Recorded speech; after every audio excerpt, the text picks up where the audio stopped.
The future of Kenya lies in the hands of its youth, full of energy, ideas and dreams, waiting for an opportunity to rise, to shine and make an impact.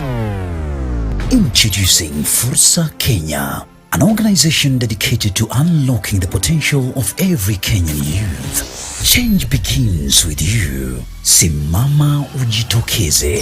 On 22nd of November, join us at the Bandari Maritime Academy from 8 a.m. for the LETA Solution Mombasa edition. Tujimarishe sisi kwa sisi kama the youth of Mombasa. It is a moment of productive change.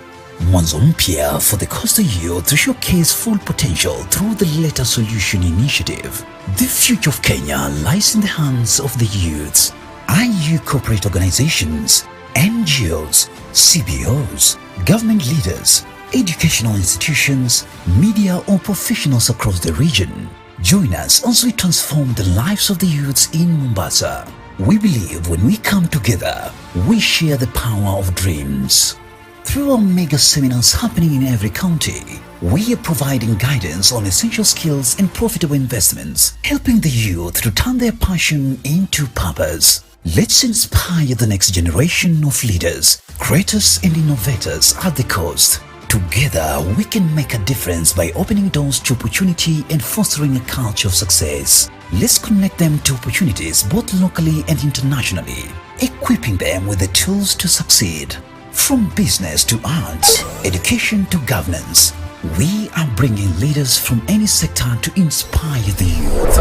The future of the coast starts now. Pamoja, let's empower the youth of Mombasa for a better change. LETA Solution Mombasa Edition, empowering change.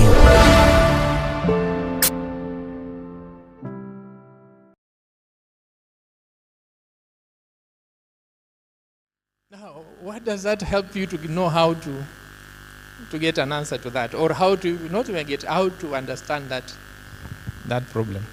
If you are beaten, of course, next time you'll shy off, Cinder.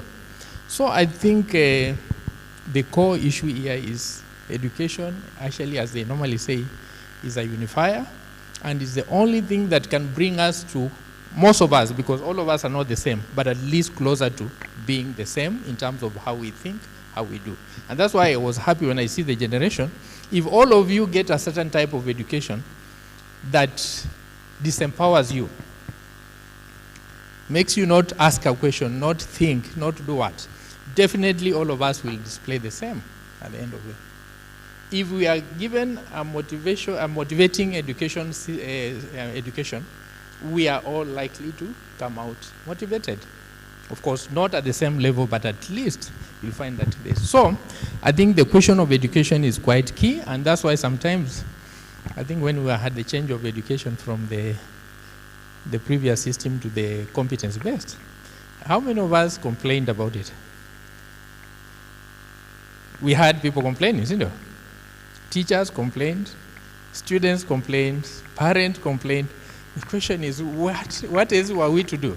Maybe we'll find out. So that's how life is. This is another illustration of the education that, if you agree with me also on this one, that this child wants to learn to ride a bicycle. And this is how the parent or the grandfather, I don't know, trying to teach the kid how to ride a bicycle. Yeah? So, who is the teacher? Who is the teacher? Okay, there's another scenario. Here, someone is trying to teach the kid. Who is the teacher in the second one? So I think, don't you think we have vast things? We have put the teacher becomes the student becomes the teacher. And why I say that, I've been teaching for some time in the medical college. I'm a trained anesthetist, so I used to teach students on how to put people to sleep and wake up during operation.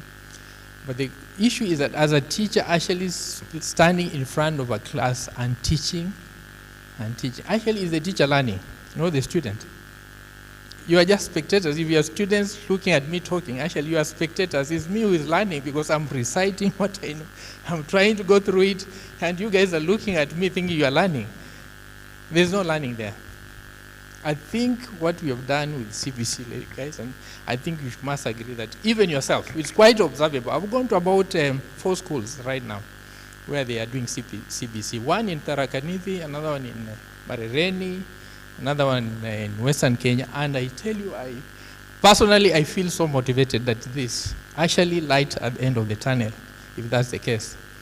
These kids are coming out to be able to do things. So I think the reason why this is happening is that right from the beginning, we have misunderstood the essence of education. The philosophy behind education has been missed. For us, it has been competition, isn't it? Who is the best? Who has scored the most marks?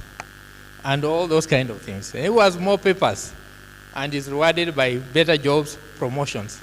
You know, the system all has corrupted the essence of education. So, I think if we get it right, for example, education should be able to enable you to do what you are naturally good at. True of us. If you can be able to discover yourself and do what you are naturally made to do, I'm sure you're better off. Of course, maybe some of us it's not so clear like that, but again, if education can enable you to do what you want to do in life, you make a choice, and the education supports you to do it, then you're better off. So, I think with that is we have the way forward is to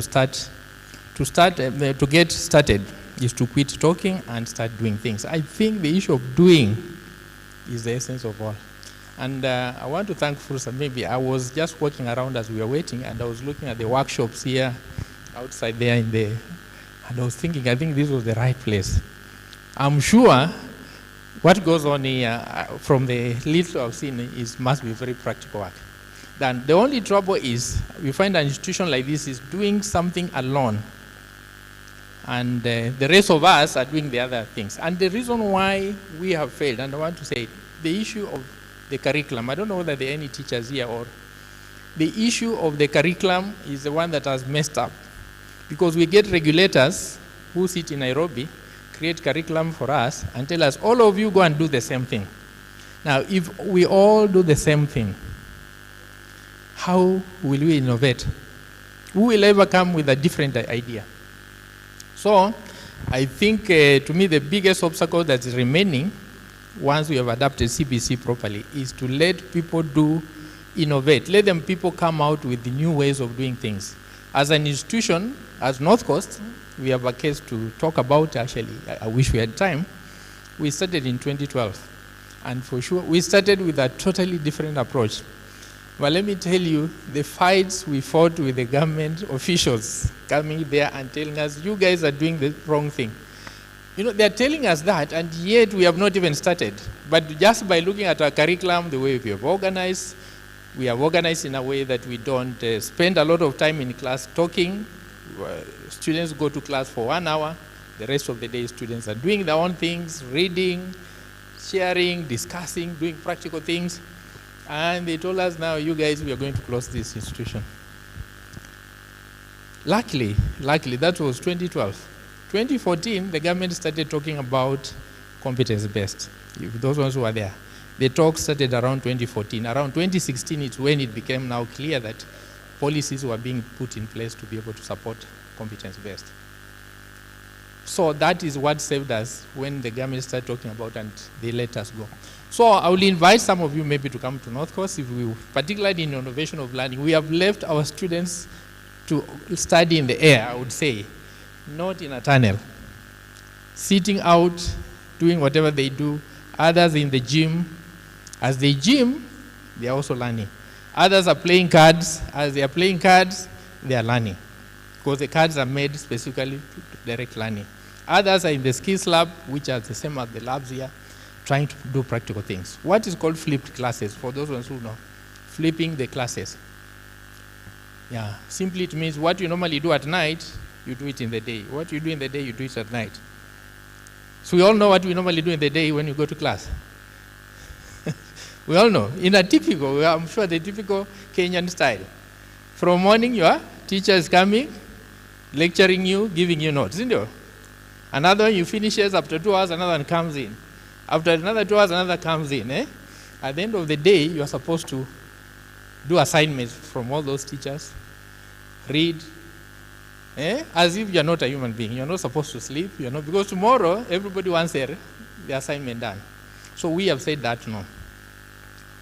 Lectures with the new technology, lectures can be given at night, can be recorded, and students in the day can be doing practical things. The whole day, people are either talking, discussing, doing practical things. At night, let them watch lectures. You can watch a lecture and write your own notes. You can read your own things and do it. So I think that's some of the things we're doing. So, but nevertheless, what you're saying is that the way to get started is to quit talking and start doing things. This is a quote by Walt Disney, which suggests that you can only get started by taking action. So I think the actions we are now taking, and I'm so interested, I'm so happy for Kenyans, for example, as I said, I think this should be the 5th workshop dealing with entrepreneurship that I'm attending this. And I'm so impressed by what people are doing.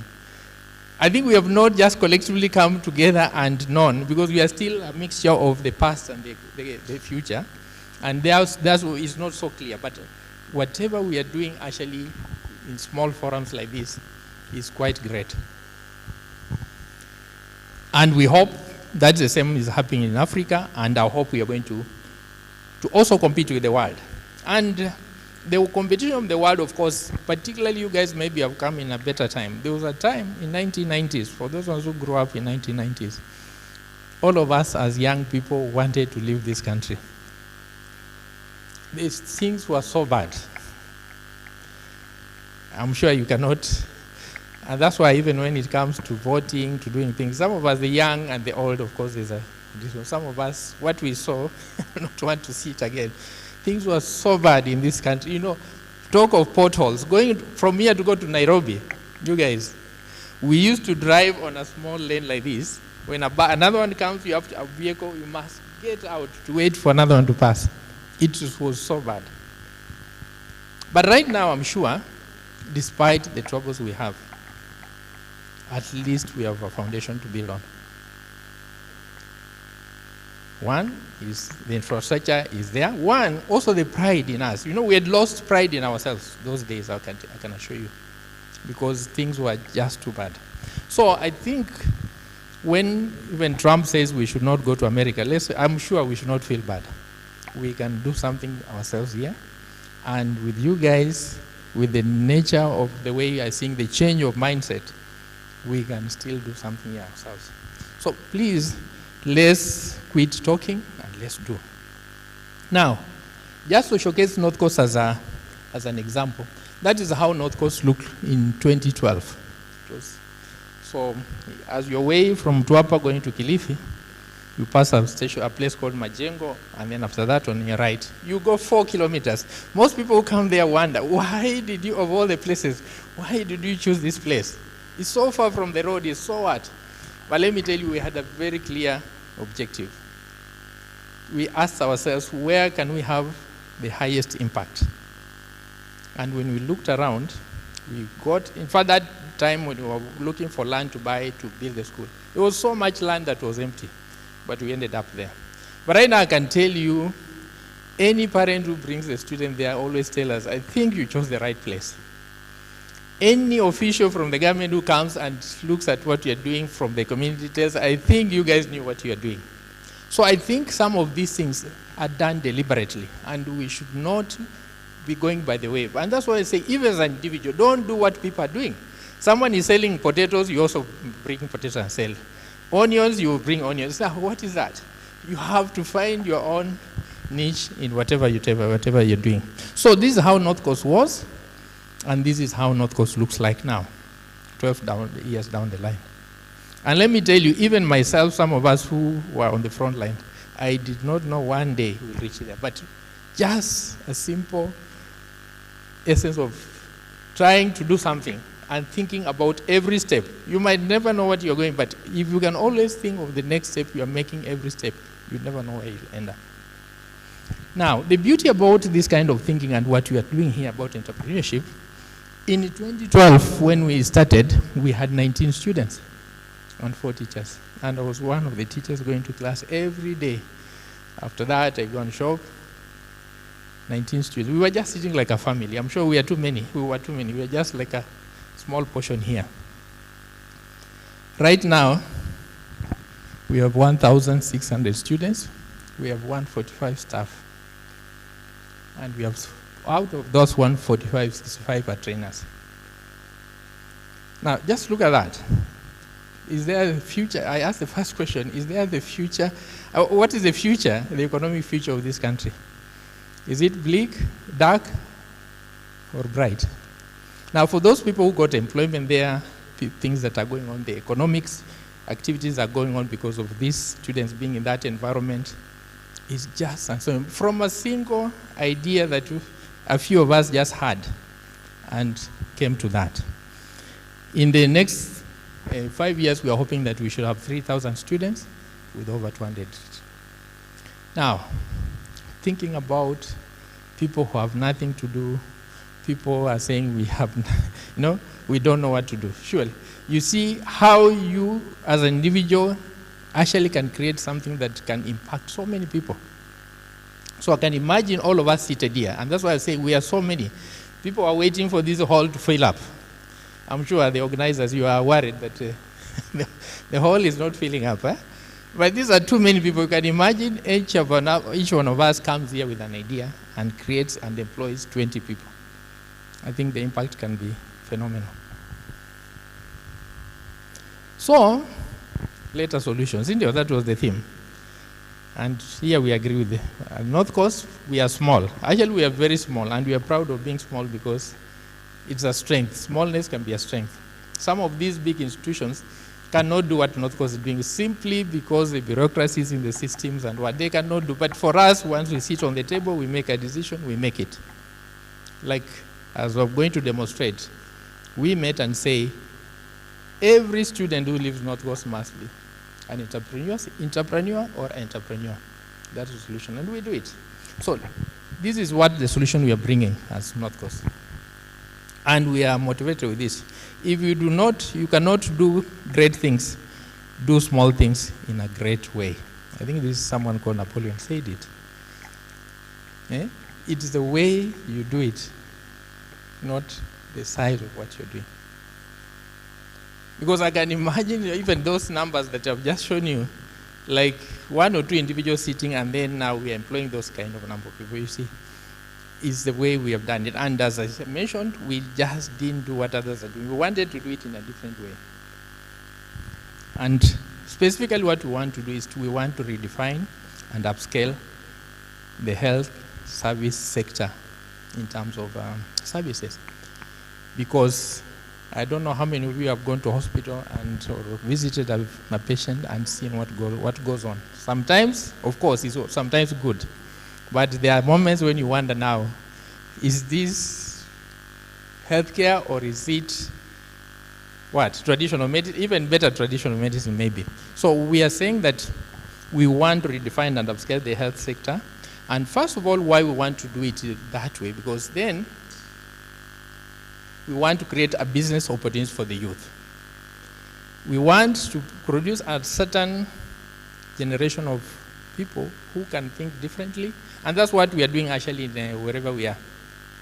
We are trying to teach kids, for example, in primary schools, issues of hygiene. And hygiene issues, as adults, we should not be suffering actually from some of the diseases we are suffering from. Simply because we have not invested in at the right time for young kids and all that growing with that. So the youth. And then now, the ones who are creating, we are doing that by training our students to train the communities. So we are hoping that once our trainers, our learners go through that kind of system, they should be able to pick up that.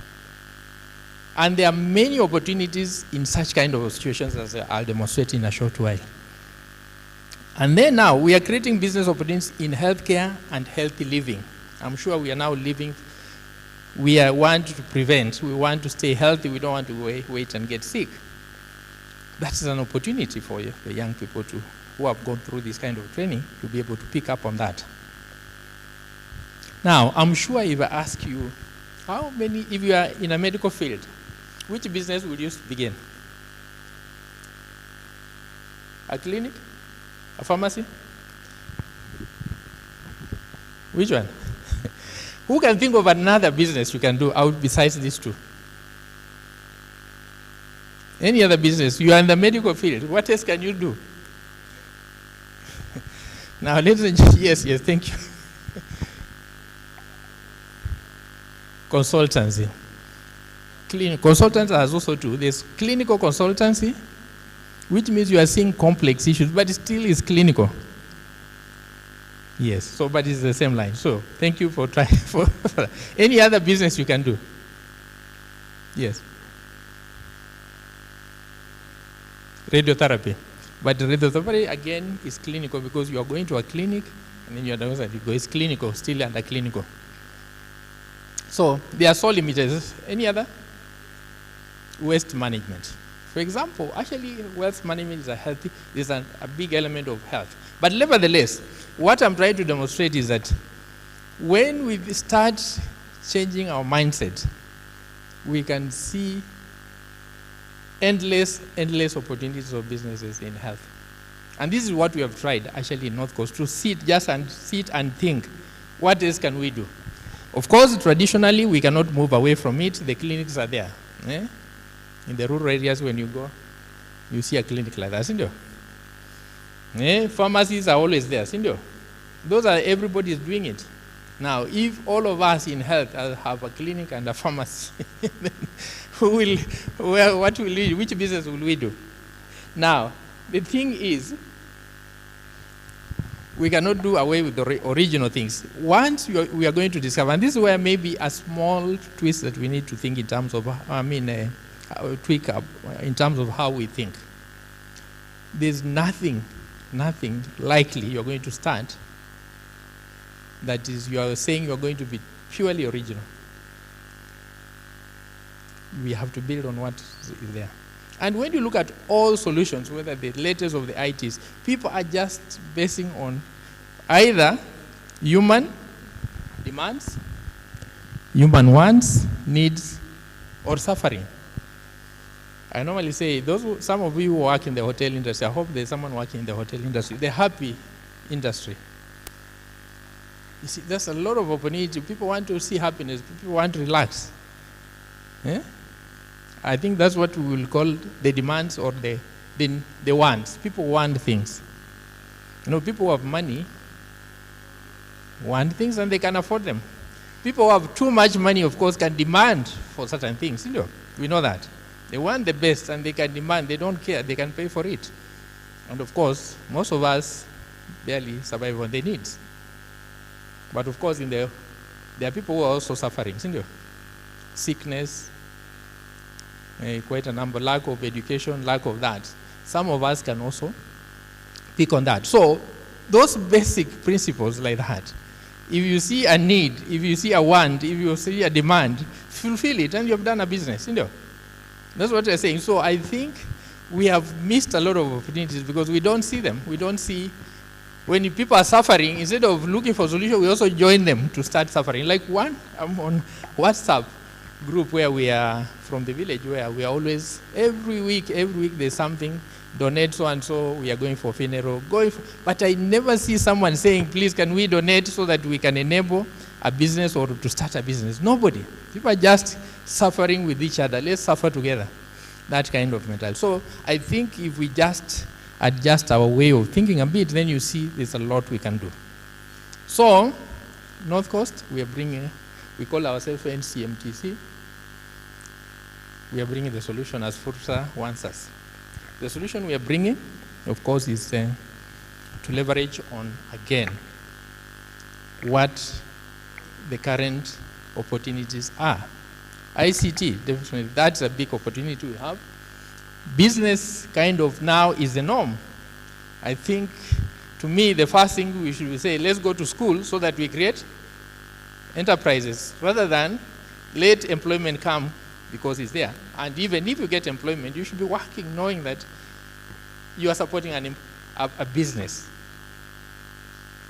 Not, you are just not being an employee like I'm there after all. Whether I sit from morning to evening, after all, the paycheck will come. I think that's the kind of attitude we have all, most people who are traditional and older like me, had.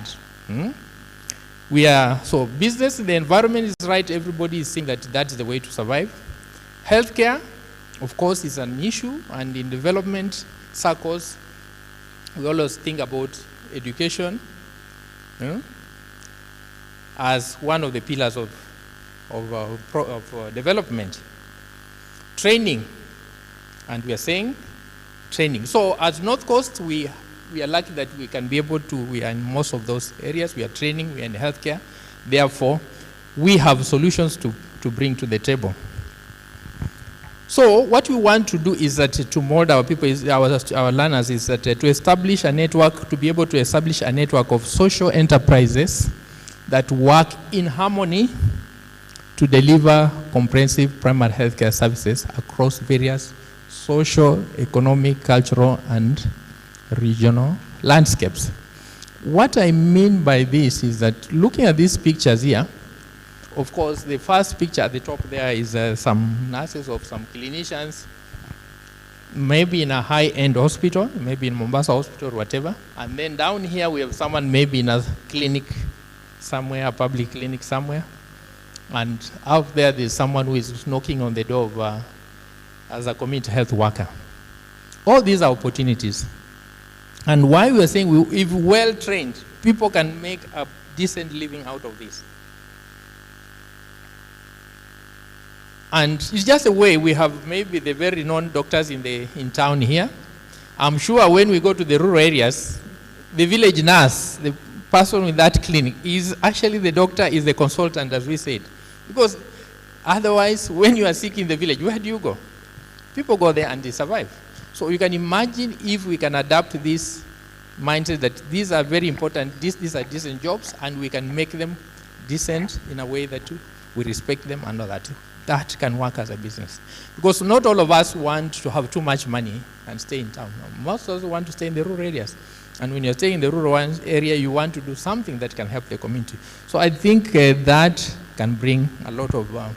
So that's the strategy number one. We want to mold students who can, from the college, start thinking about doing something for the community as a way of living. Now, look at this photograph. Is this a decent job or not? Is that a decent job, if I say in terms of decent? Is that a decent job or not? It's not, eh? Thank you. At least it's not. On this side, it's not, eh? We all agree it's not a decent job. None of us can want to do this. None of us want to be associated with this business.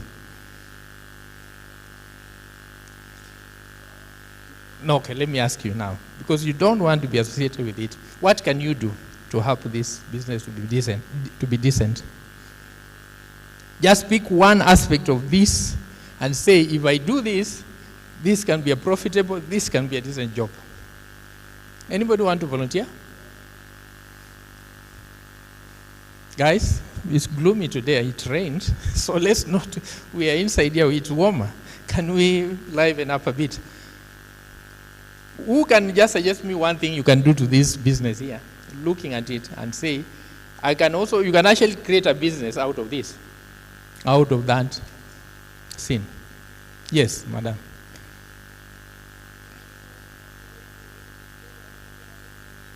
Yeah.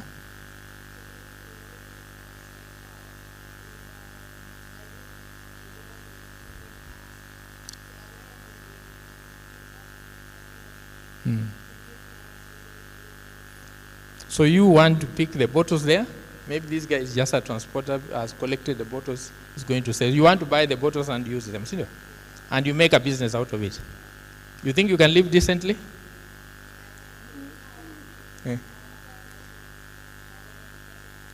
Yeah. So you can imagine if she becomes one of the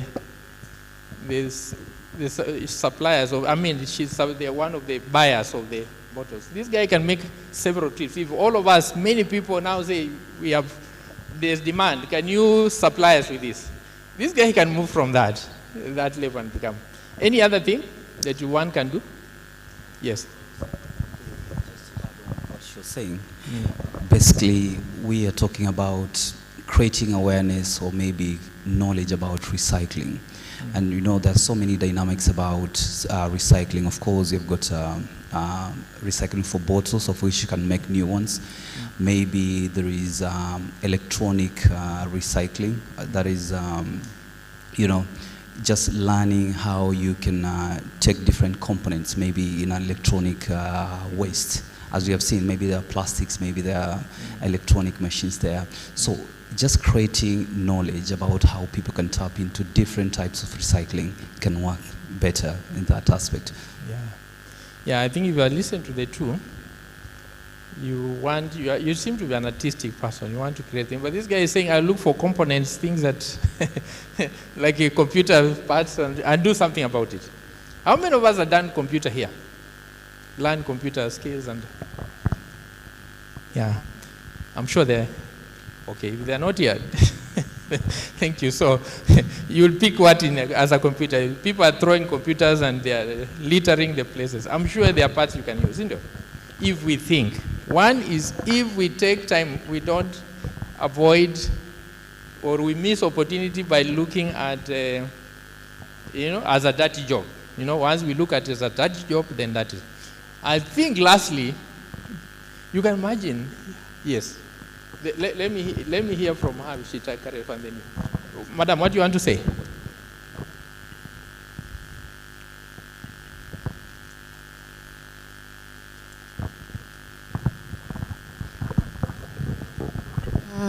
I think providing that guy with the best protective clothes is the first thing before you go to the recycling thing and the hard thing. You take care of the guy? Yes.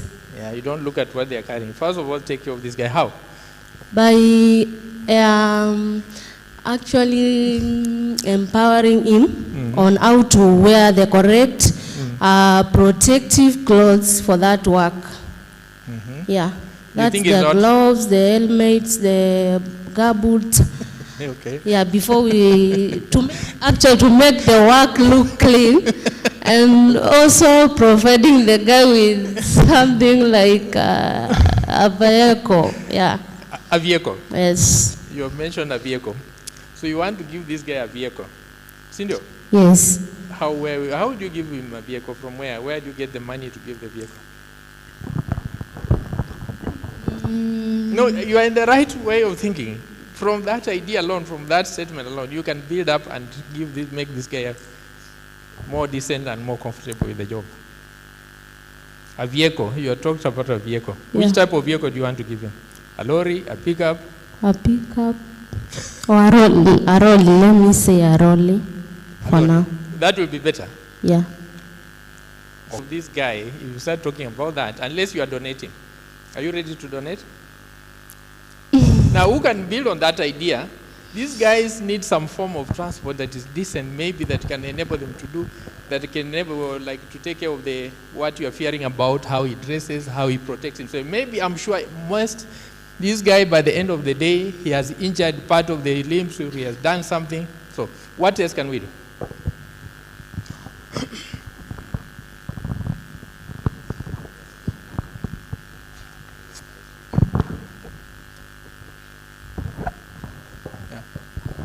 Yeah, so my name is Geoffrey Mbati. I'm a head of operations at Royal World. I'm in the blue economy sector.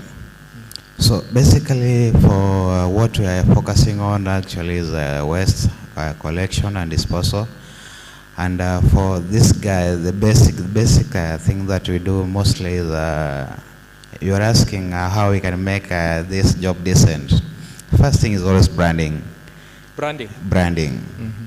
Once you change the outlook of the society towards this job, now you are able to move forward. So I would like to add on what my colleague has said. Provision of PPEs, that's the personal protective equipment. The gloves, we have helmets. Sometimes they might be collecting the bottles from risky places, so you have to protect them. And then basically you can also have them join your organization or company. That way you are able to appreciate them, and you can be compensating them maybe on a monthly basis, a weekly basis, or per delivery.